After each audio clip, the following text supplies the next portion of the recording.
adversity isn't punishment, right? We're always going to face adversity, but adversity is always going to bring out the best in you. So I'm going to share one of the most traumatic experiences that ever happened to me when I was a teenager. And it kind of starts off where me and a bunch of my friends are outside. It's hot on a New York City day. And we're playing a water fight where, with super soakers and buckets of water and doing all type of stuff, right? And we're playing that outside, right, as teenagers. And what ends up happening is me and my friends, of course, because we're super tactical, we're beating everybody and nobody can get us wet. And we're getting everybody else wet with the super soakers and water and all that. And then one of the women, the girls that we were playing with, her big brother came outside to try to even the score. And he came out with a gigantic bucket of water, and he comes right for me and tries to splash the water on me. And of course, I don't want to lose, so I don't allow myself to be splashed.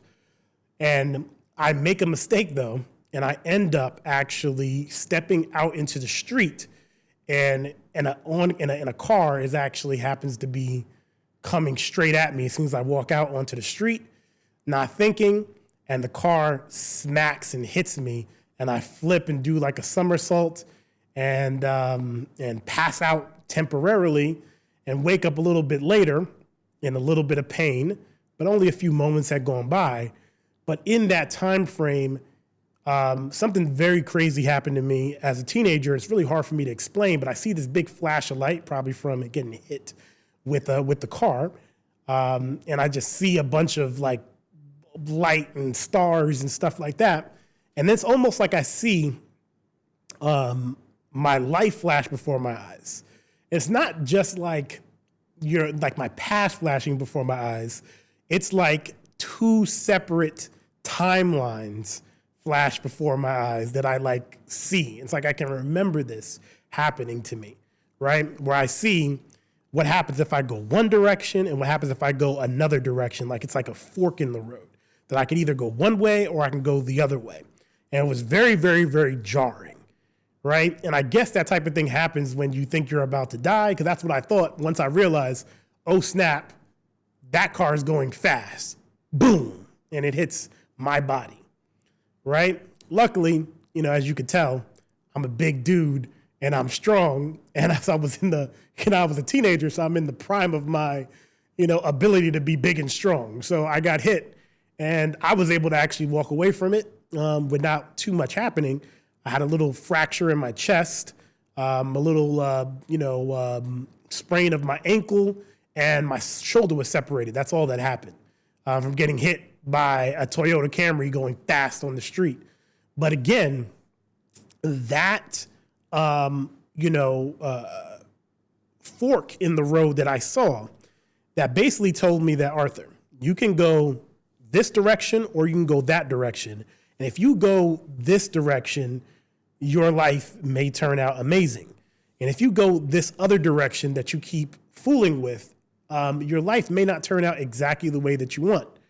So as a result of that, I made a conscious decision that I was going to try to model my life and move it forward to go the direction that would lead me towards success. And so I'm gonna be transparent. I was a super mega nerd, A+ mega student all the way through elementary through junior high school. I got to high school and I got distracted and I didn't continue that, my first couple years of high school.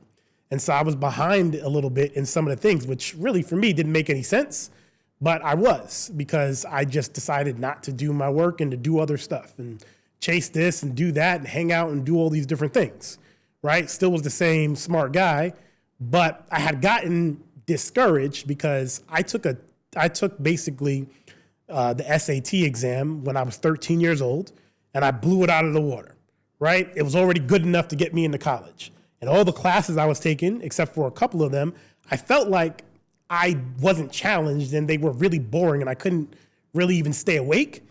And also, you know, to date myself, this was also, I went to my first year of high school was 9/11. So like 4 days into high school, you know, I'm in New York City and two, planes hit the Twin Towers, and I can see it from my school. And we were trapped in the school for the whole entire day. And for the next couple of weeks, we couldn't take the train. There's a whole bunch of stuff going on. So it like messed up the whole setup of like what I had going on, and I let it get in the way. So at that moment, I get hit by the car. It's like, okay, Arthur, you can keep going down this path, and you can end up like this, right? And and I don't want to tell my parents' business or whatever the case may be, but my father ended up doing really, really well for himself, but he never was, good in school and doing all that type of stuff. That never was him, right? I don't think he'd be mad by me saying that. I think he says that out loud enough that people know, but I won't go into any more detail than that, right? And so that was always my excuse in my head. It's like, I'll be all right if I don't do X, Y, Z anyway, even though I'd be wasting a gift that I was given because I'm really good at doing all that stuff. So instead, realizing that I want to go down a certain path, I decided that I was going to mathematically figure out everything I had to do to not only pass school and graduate on time, that I'll also figure out what I need to do to pass school, because I already was going to be behind because I got hit by a car, and so I couldn't go to school, right? So I was going to fall behind from that, and plus what I already wasn't doing. So I was going to be well behind the 8 ball. So the question was, a lot of people that ended up in my situation, other friends that I've had, et cetera, they went to this thing called City as School and whatever, and did all this stuff that you can do and get your diploma without having to actually finish high school. Like, I'm not going to do that. I'm going to get it done the regular way. I'm going to get my regular high school diploma. I'm going to get my Regents diploma, which is a special diploma that New York City gave you for doing certain things.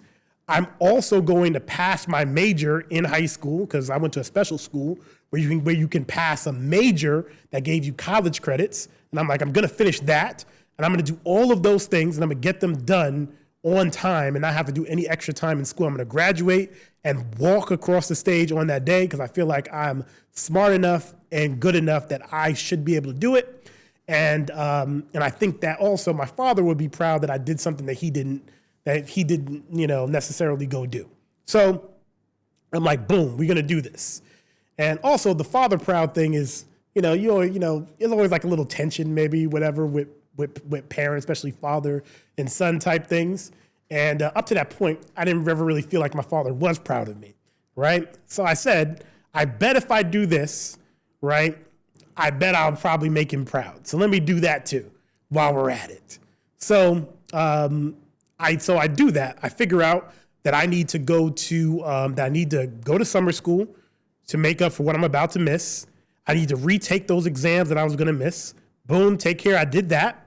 And then I need to register for night school, right, in order for me to be able to get the other remaining credits to catch back up.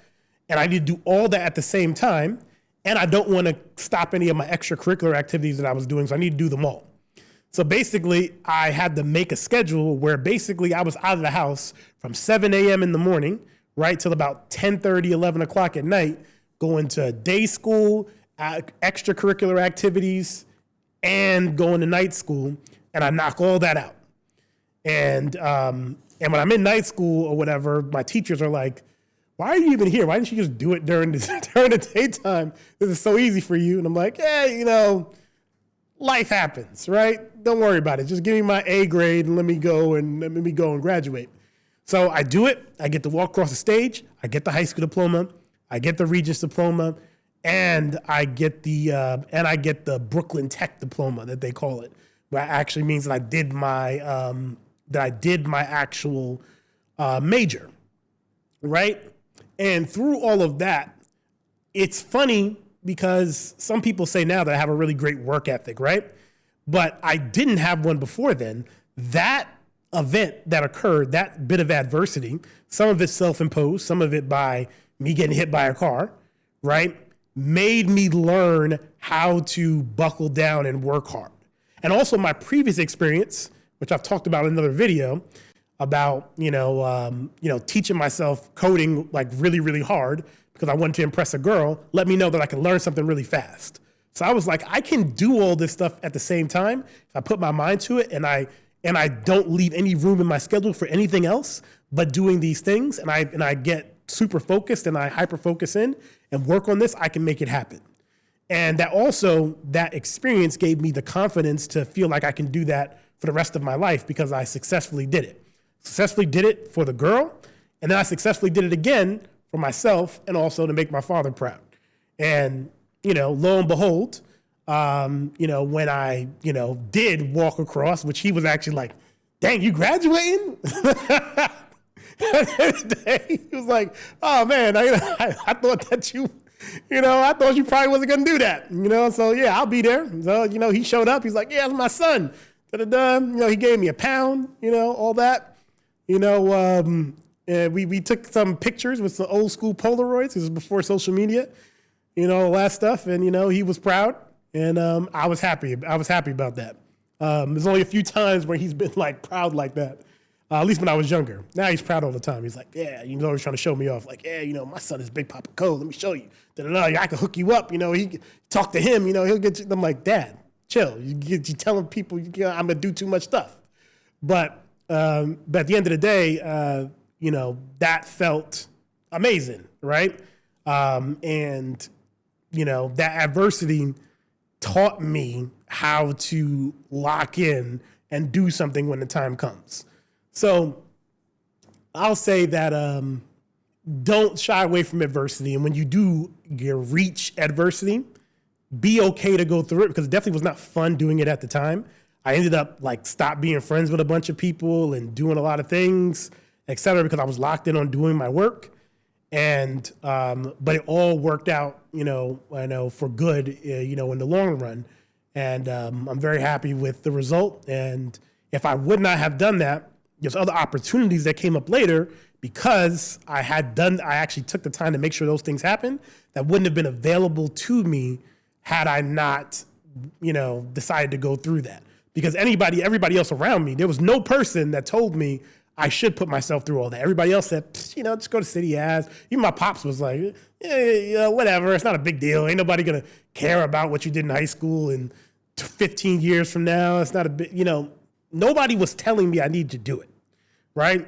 I decided myself that I could go that path where I just do the bare minimum and what people tell me I should do, or I can walk the different path and always try to push myself to do something more.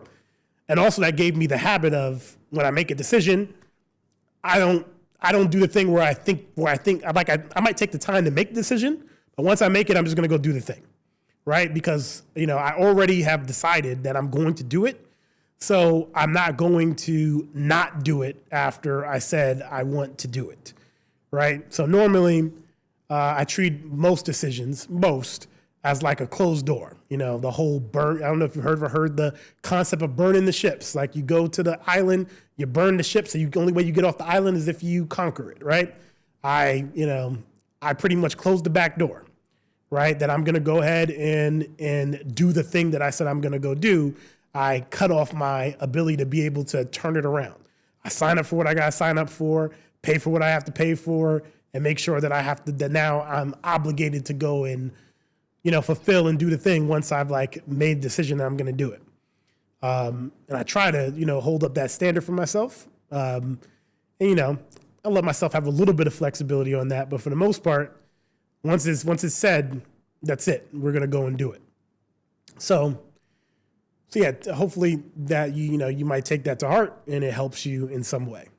But don't shy away from adversity.